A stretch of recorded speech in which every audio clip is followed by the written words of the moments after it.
take two because Corbin was picking his nose. I am Griffin, and as always, I'm joined by a nose picker, and his name is Corbin, and that was gross. It was very gross. I was watching; he was really getting in there like a prospector searching for gold and everything. It's just what he does. I was getting after it. He was getting after it in a diabolical way. Today, it was kind of a slow weekend, wasn't it? It was kind of a slow weekend. In fact, we almost went into this episode being like, what do we have to talk about? Because we haven't seen the WEC highlights yet, right? Because, we weren't able to watch all 6 hours of Imola over the weekend, and so it was like, are we going to only have F1 to talk about on the Formula 9 podcast? Yeah, that would be a little counterintuitive to a podcast called Formula 9. So, fortunately, WEC released their highlights at midnight last night, so we are up to date. We are ready. Yeah. We're ready to talk about 2 races. Well, there was actually a third race, but they don't really post highlights at all, so I wasn't able to really talk about it much. I only saw like a couple minutes of highlights for like the first couple hours. What was the race? It was the 24 Hours of Moto. Oh, where's that race? That was held at Le Mans, and they only have like a 4-season calendar, or 4-race calendar for starters, so that's kind of crazy. There's very little to talk about. The highlights were basically nothing. It was like 3 minutes of just them driving, very aimless, barely any commentary, and I don't know who any of the people are, so I was just saying that for posterity to say that there was another thing, but it's just not a thing worth talking about. That's funny, because I was really looking for, I was even looking does supercars have anything? No. Yeah. Interesting. Okay. And I mean, obviously NASCAR always has something, but they didn't. I don't think there was a NASCAR. That's right, because there was a clip, I saw a photo of Kyle Larson at, I think, WrestleMania the other day, and everyone's like, man, we need to get a NASCAR Easter race back, because why is Kyle Larson doing here right now? At WrestleMania, okay. And I guess this is motorsports relevant. The 5th anniversary of Kyle Larson saying the N-word on a live stream during the pandemic just passed. Oh, I do remember that. Yeah, when he lost a lot of his sponsors for a minute there. And the world has brought him back as if we forgot about it. We've not. We have not forgot. To be fair, I forgot. Well, rather, I never cared about NASCAR until like a year and a half ago when I shot a race. I tried to overdose on who everybody is. Right. So now I know who Kyle Larson is, but I didn't realize Kyle Larson was him. Yeah. You know? Yeah. Yeah. So that's great. It's great. It's awesome. Okay, so what do you want to start with? Talk about Saudi, man. So Saudi Grand Prix was this weekend. It was, I didn't realize until I was watching the race, and there was a big 5th anniversary sign up. It's the 5th anniversary of the Saudi Grand Prix. Oh, that's cool, I guess. Which is crazy, because I remember when it was I feel like a new Formula 1 fan, I believe, because I'm one of these many people who really got into it after Drive to Survive. But now I realize that was 6 years ago. Yeah. And so, or 7 years ago, just about. So now I realize their races have come and gone drivers have come and gone since I've been a fan. And so the Saudi Grand Prix, we're finishing an era. We're finishing right an era. Now. We started and finished an era. Yeah. The downforce era. And so Saudi is, 5 years. I remember when it was brand new. It was during the amazing 2021 season. Peak. And, you had Max Verstappen on one of the most heroic qualifying laps ever, and then crashing out on the final straight of that. I mean, there's been a lot of interesting drama at the Saudi Grand Prix over the last 5 years. Not to mention that it is the Saudi Grand Prix, and that's drama in and of itself. Yeah, I remember when I was telling, because I watched it with my girlfriend, and first off, I felt so bad for her because this is her first race, and it was a spoiler alert, but it was a snoozer. Yeah. But I was telling her about how, kind of giving her background about sport washing and the Middle East, how they're just buying up sports and all these events and everything, and how this track literally was not built going into a week before. Yes. And the only reason it was able to be finished is because they have quite literal 24/7 slave labor. Yeah. Who was able to build it within a week. So crazy. Well, and then I don't remember what year it was, maybe the year following, but there was a Houthi airstrike on a refinery a couple miles down the road. Was that Saudi Arabia? That was at Saudi, yeah. Okay, I think that was the next year. I think it was the next year, and they almost canned the race. They had a late night hours-long drivers' meeting regarding it. So yeah, it was 2022 was the missile strike. Yeah, so needless to say, 10 miles from the circuit. That's so close. That's crazy. Yeah. So, needless to say, a lot of drama around this Grand Prix in its short history. But generally, it's a pretty interesting race, I have found. It's extremely fast. I believe it's one of the fastest street circuits. If I'm not mistaken, yeah, it has if I remember correctly, they were saying that it has the highest average lap speed of any of the tracks. It is a street circuit. It is fast as hell. How many turns is it? Because it has these crazy straights followed by 27 turns. That's huge. A bonkers amount of turns. So it's crash heavy. I mean, they said it during the race commentary that there's never been of course, this is the 5th, but there has not been a Saudi Grand Prix without a safety car. And there was a safety car on lap 1 because you had, just to, I guess, get into it, after qualifying, speaking of crashing, you had Lando Norris going out right at the beginning of Q3, so he ends up 10th on the grid. Max Verstappen, which I loved to see. Which of course you love to see. Max Verstappen, of course, had a heroic. He basically had a classic Max Verstappen lap. But I think he was only 1/100th of a second on Piastri, who was behind him. I mean, like almost similarly to previous race. I think the Japanese Grand Prix was the same way, where it was neck and neck basically. They're doing this new ghost car system where they are showing it's 1/100th of a second. 1/100th of a second. That's insanely close. So they're doing this new ghost car thing where they're comparing two drivers laps using like that very video game graphic, very much something you'd see in Gran Turismo, and there's like no difference between these cars. The racing line is so fixed and the speed is so consistent. I mean, it's amazing. But Max Verstappen is Max Verstappen. He runs away, goes and gets pole position.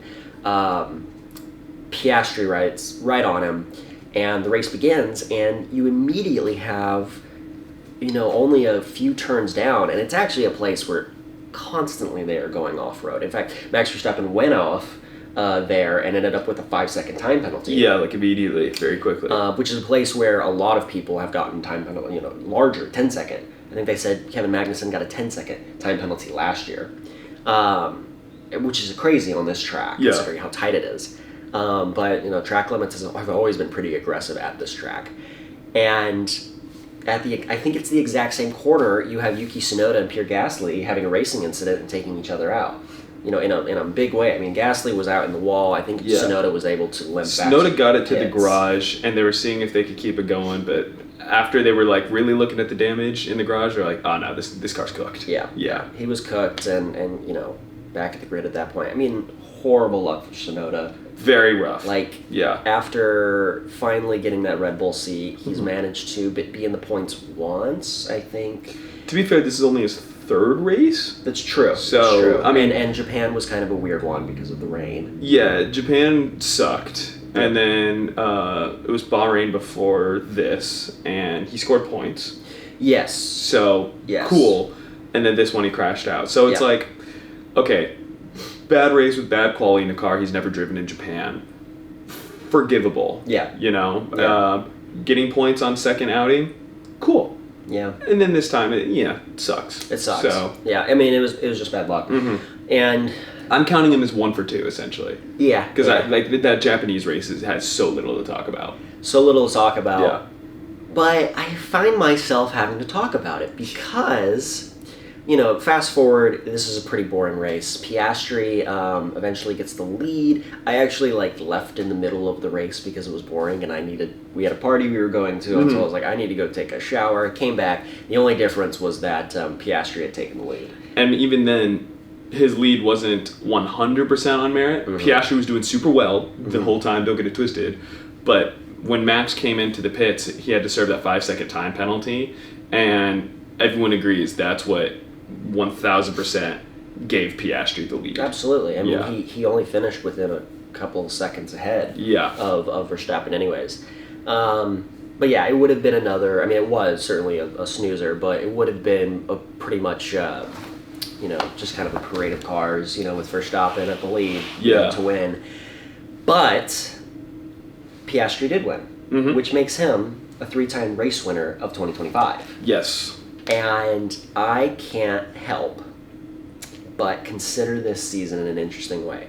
For one, it started so strong. Australia was so interesting, but largely probably related to the rain.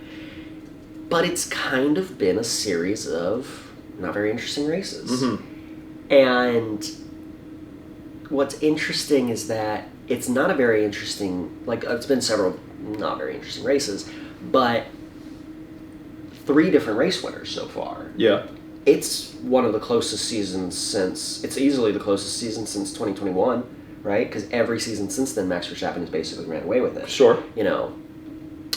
And I find myself thinking, I actually don't know who's going to win Drivers' Championship. Because I'm pretty sure McLaren is probably going to win Constructors. Yeah. They seem to have a pretty good car. I mean, it's always possible that Red Bull figures it out and suddenly, they run away with it, later in the season. Maybe Red Bull does figure it out, but Yuki figures it out. That's very wishful thinking. And starts getting points up. Yeah, maybe. That's the car sucks. Yeah, I mean, that's not happening. That's exactly. I mean, Max can barely figure it out. Yeah. You look at the results, and what I have found, and I was comparing the top 3 drivers, which at this moment is Piastri, Norris, Verstappen. The 3 of them are pretty close. They're relatively neck and neck. I think Piastri only really has 10 points on Norris. Norris only has 2 points on Verstappen at this point. And then, you have to go down 14 points before you're at George Russell.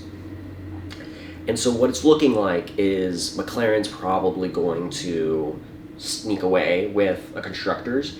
But as far as drivers, Piastri has won every race this year that wasn't under extreme conditions. Yeah. Australia, he spun out, but he easily should have had, and he was competing with Norris. And it was probably team orders that prevented them from really racing. And of course, then he had that terrible, unlucky spin out, managed to heroically bring it back, finish 9th, finishing the points. Yeah. He wins China. I don't even remember what the results of the sprint. Oh, the sprint was Lewis won. Lewis won the sprint. Not terribly relevant, but there it is. Japanese Grand Prix is as we said, extremely boring. Basically, how they qualified is how they finished. It was a procession. But, and this is another one where team orders were basically don't race because we're just wanting to get the points. They were saying just sit still. Just sit still. Nothing. Don't mess with the weather. We're just going to get. So he finishes 3rd. Every other race he has won. Piastri is, I think, going to actually, I don't want to say run away with it because we don't know how the season's going to go. But I think Piastri is the driver to win, to win it all. I would say he's 90% of Verstappen, and he's in the clear winning car. He's in the clear winning car. So it's I think if you put he and Verstappen in the same car, Verstappen's dog walking him, but he's still close enough. He is certainly so much better than Norris. Yeah. And that is becoming so much more evident every day, and I'm loving that evidence. There was a clip, Sky Sports interviewing Norris after the race, and he's just sitting there and he's like, I don't know why everyone says we have the fastest car, because clearly we don't. Look at how everybody's so on us during the race. We're guarding practice, and that's it. And everyone's just looking at him. All the discourse on Twitter is like, dude, I hate this guy so much because he can't even admit that they clearly have the best car here. He just does nothing but make excuses and refuses to account for the fact that he's just not that guy. And even then, he fell for the same move 3 times in the race where Hamilton basically DRS faked him, where when they pulled up to the DRS line, which is drag reduction system. It's where the rear wing goes from being like this, giving you your downforce, to going completely flat. So now you have no drag and you're just able to fly like a rocket ship. Really assists in making passes. 3 times, or I guess 2 times, what happens is Hamilton is just like barely in front of Norris, and Hamilton slows down so Norris comes by him, and Hamilton then gets the DRS and just guns it and gets a massive speed boost to continue his push on. He did that once, he did that twice, and it was about to happen a 3rd time when when Lando's engineers got on the radio and like, dude, change your strategy. Do you not see what's happening? Yeah. And that's just like, there's been several moments over the last like year since he started being able to actually fight, once McLaren gave him this rocket ship, that people have had to just be like, hey Lando, like, what are you doing? Yeah. You know, he like his racecraft just seems to be so low, versus Oscar is just like going after it all the time. He's so, like he is proving to be, you know, not that he was ever truly like the number 2 driver, but you oftentimes hear when there is, they say there's not a 1 and 2 driver on all these teams, but there always is. But you always hear from that driver who is like typically the rookie, or, you know, the second driver, who is like, why won't you let me race? Like, let me compete. And it's like, yeah, but you are Max Verstappen's teammate. You are Lewis Hamilton's teammate. Like, you're probably not actually going to be racing this guy. But no, Piastri is like real. Like, he's really been comfortably serving it to Norris every single outing. Yeah. Like, when they're by each other, it's very rare that Norris ever comes out ahead. Yep. I'm just saying. He has to fight for it, yeah. We're getting to a point where there needs to be a conversation. It's a conversation I've been having with myself for a long time. So I'm comfortable in saying the things about Norris that nobody else will.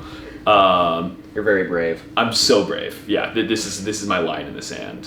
But you think that this could be a driver's championship for Oscar? I think it's his to lose.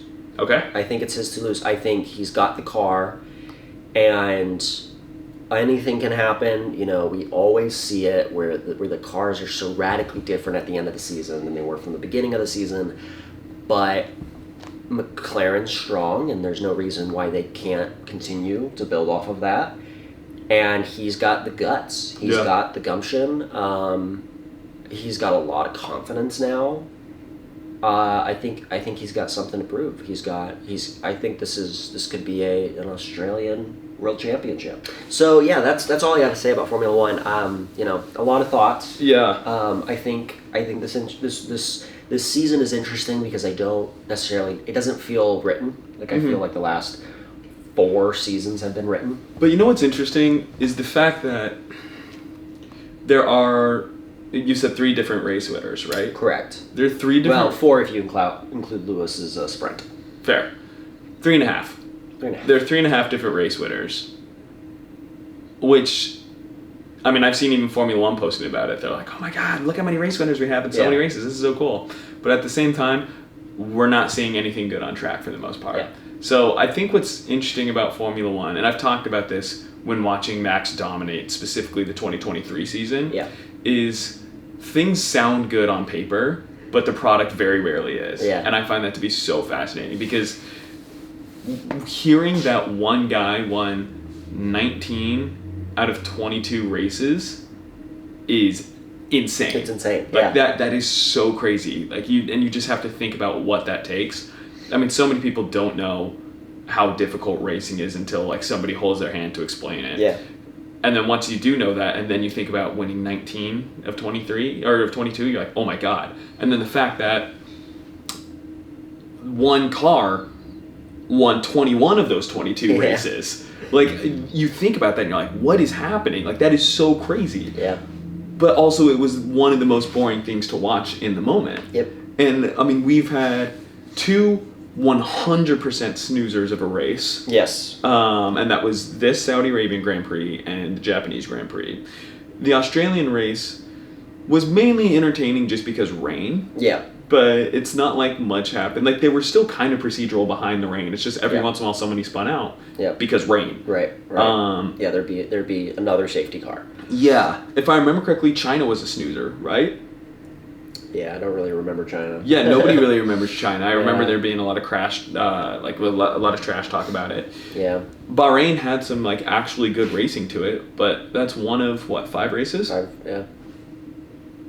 So it's like on paper, this sounds good that we have so many people like right next to each other in the championship, but I think it's kind of my point is that it's super interesting that it's interesting and how uninteresting it is how you can have races that the conclusion isn't foregone in the same way that it's been in years past.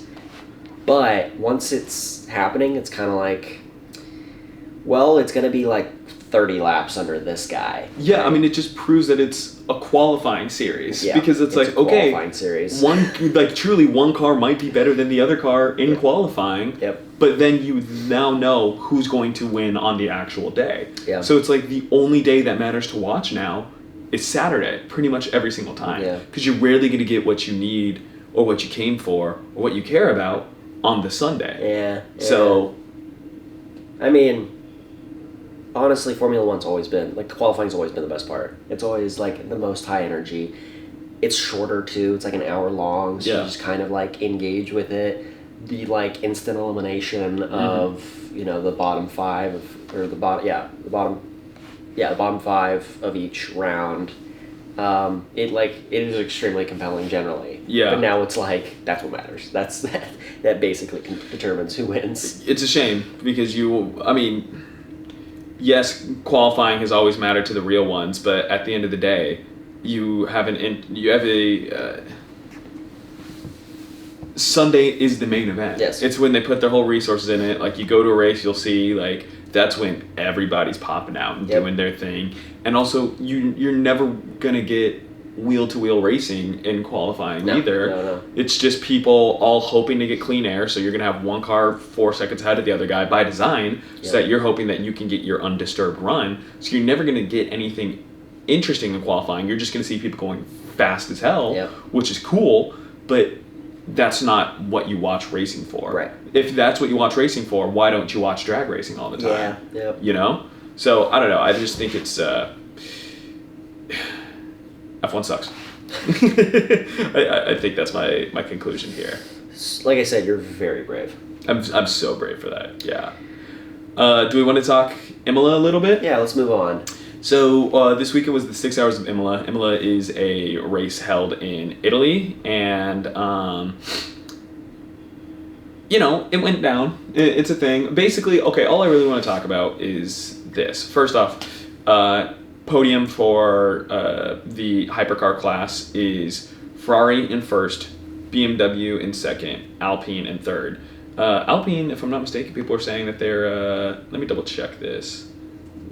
WEC. They're finally not bad. Championship standings. Also, our boy, Antonio Giovinazzi, coming out here, winning. Manufacturer standings. Oh, no. Okay, I was mistaken. But either way, Alpine is fourth in the World Endurance Championships rankings. That's pretty crazy. That's pretty crazy, yeah. It goes Ferrari, BMW, Toyota, Alpine, Porsche, Cadillac, Peugeot, Aston. Aston makes sense, first year of their program.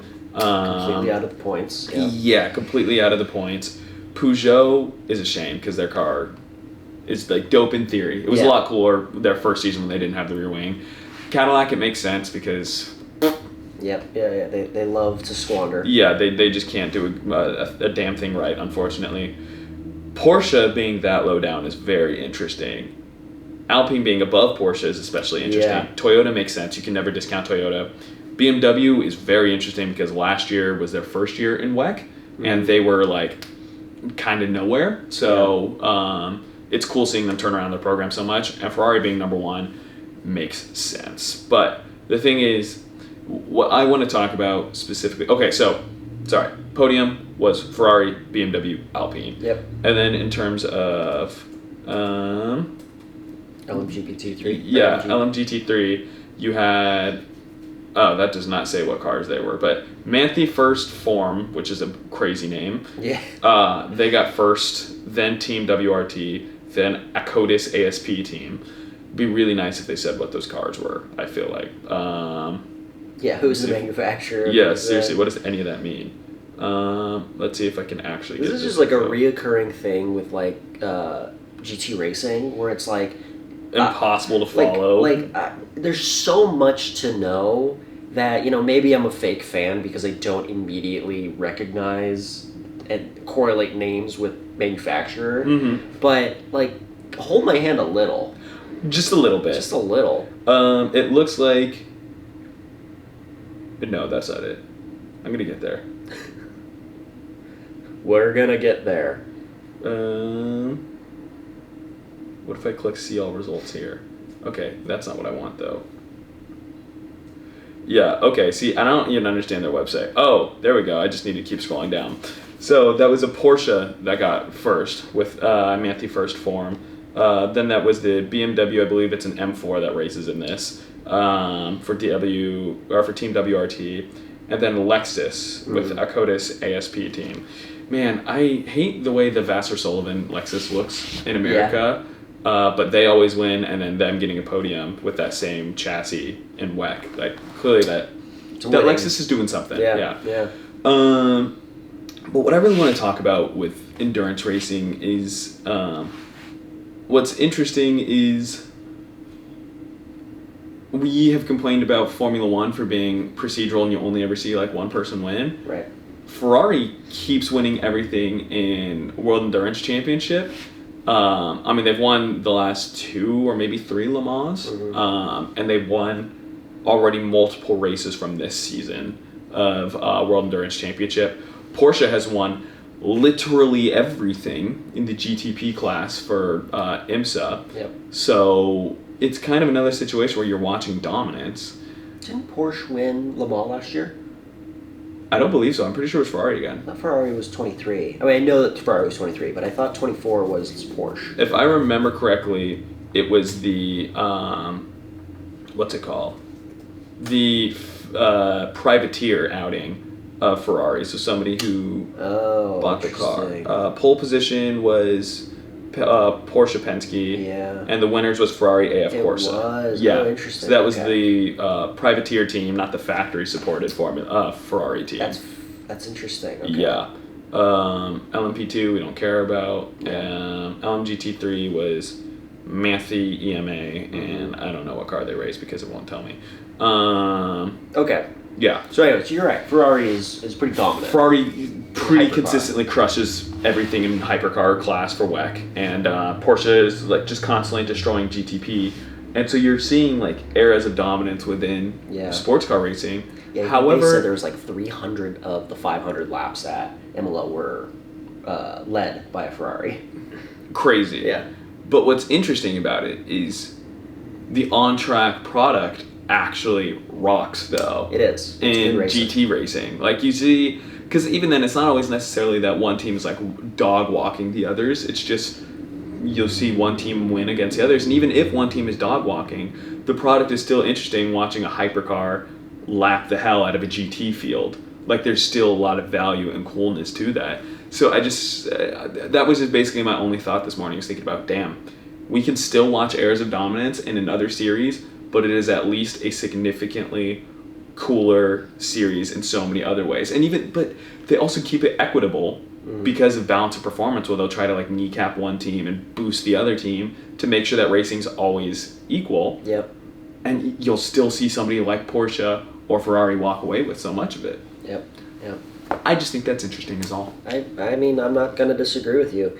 Well, something to be said is Formula One doesn't have the V12 Valkyrie. That's true. And the highlights, those highlights are 12 minutes. Yeah.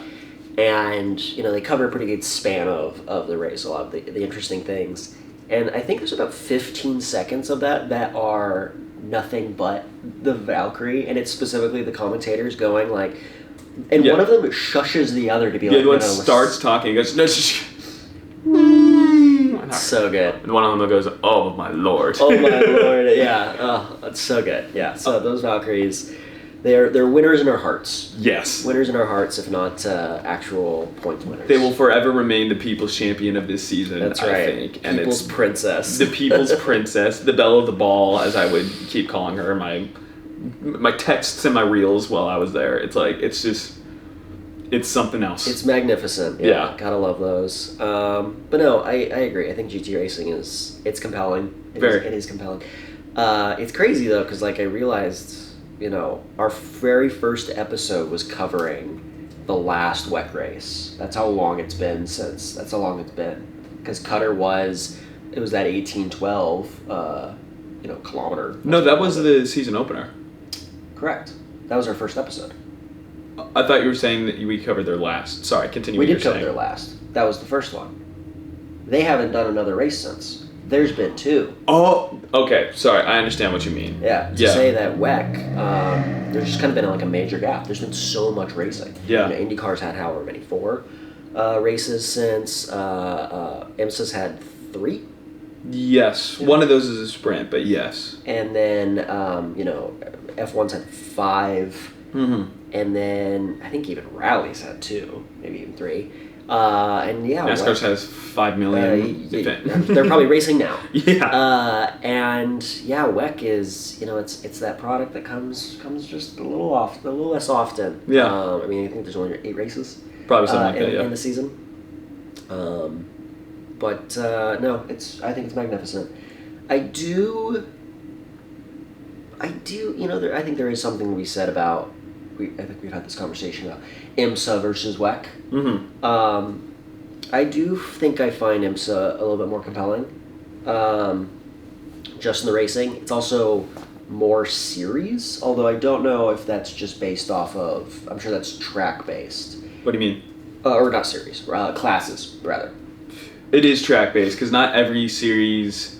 Not every class is at every track. Yeah, because there's up to 4 classes, and that'll be the GTP, the LMP2, GTD Pro, and GTD. Right. But oftentimes, you don't have LMP2 there at all. Right. And other GTD times... Pro wasn't at Long Beach. Yeah, if I remember correctly, it was just exclusively the GTD amateur class. Yeah. Yeah. So...